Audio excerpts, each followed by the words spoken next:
Video देखने वाला, अगर तू इमरान खान से सच्ची दिल से मोहब्बत करता है तो कमेंट में 804 लिख।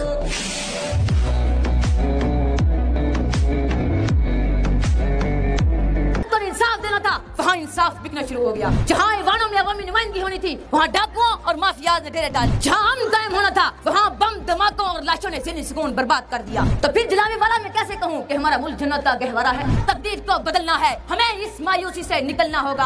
हम ऐसी कौम बनेंगे जिस पर हमारी आने वाली नस्लें फख्र कर सके। यूं 14 अगस्त 1947 को इस मुमलिकत खुदादाद का वजूद में आना ही हमारे लिए बाइस तरक्की और कामयाबी था। लेकिन अफसोस सद अफसोस, न इंसाफ हुआ, न अमन हुआ, न तरक्की हुई, न कामयाबी हुई, बल्कि आलम इस्लाम में सिर्फ रुसवाई हुई। जनाब साहब, जब से पाकिस्तान बना है हमें आलम इकबाल और कायद आज़म के ख्वाबों की ताबीर कहीं नजर नहीं आई। जिन्हें अदालतों ने इंसाफ देना था वहाँ इंसाफ बिकना शुरू हो गया। गूंगी हो गई जुबान कुछ कहते कहते, हिचकिचा गया मैं खुद को मुसलमान कहते कहते। ये बात नहीं कि मुझको रब पर यकीन नहीं, बस डर गया खुद को साहिबे ईमान कहते कहते। मेरे शेल्फ में गर्द से अतीक किताब का जो पूछा तो गड़ गया जमीन में कुरान कहते कहते, तो गड़ गया जमीन में कुरान कहते कहते। आज हम जिस मुकाम पर खड़े हैं वहाँ मुश्किलात और मसाइल की एक तवील फहरिस्त मौजूद है, लेकिन मुश्किलात को तकदीर समझकर बैठ जाना इस्लामी उसूलों के सरीहन खिलाफ है। खुदा ने आज तक उस कौम की हालत नहीं बदली, खुदा ने आज तक उस कौम की हालत नहीं बदली, न हो जिसको ख्याल आप अपनी हालत के बदलने का। आज वक़्त ये मुश्किलात हमारा मुक़द्दर नहीं है। तारीख शायद है कि बावजूद बहुत कमजोरियों के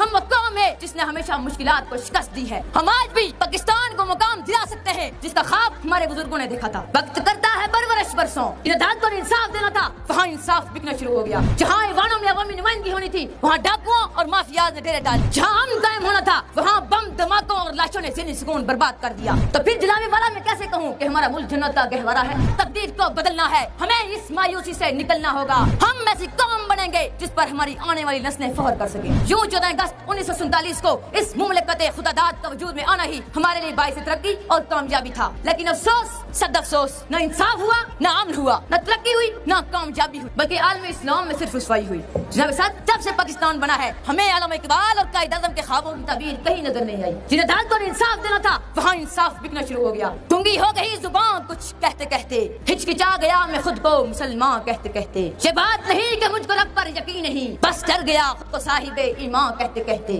मेरे शेल्फ में गर्द से अतीक किताब का जो पूछा तो गड़ गया जमीन में कुरान कहते कहते, तो गड़ गया जमीन में कुरान कहते कहते। आज हम जिस मुकाम पर खड़े हैं वहाँ मुश्किलात और मसाइल की एक तवील फहरिस्त मौजूद है, लेकिन मुश्किलात को तकदीर समझकर बैठ जाना इस्लामी उसूलों के सरीहन खिलाफ है। खुदा ने आज तक उस कौम की हालत नहीं बदली, खुदा ने आज तक उस कौम की हालत नहीं बदली, न हो जिसको ख्याल आप अपनी हालत के बदलने का। आज वक़्त ये मुश्किलात हमारा मुक़द्दर नहीं है। तारीख शायद है कि बावजूद बहुत कमजोरियों के हम वो कौम है जिसने हमेशा मुश्किलात को शिकस्त दी है। हम आज भी पाकिस्तान को मुकाम दिला सकते हैं जिसका ख्वाब हमारे बुजुर्गों ने देखा था। वक्त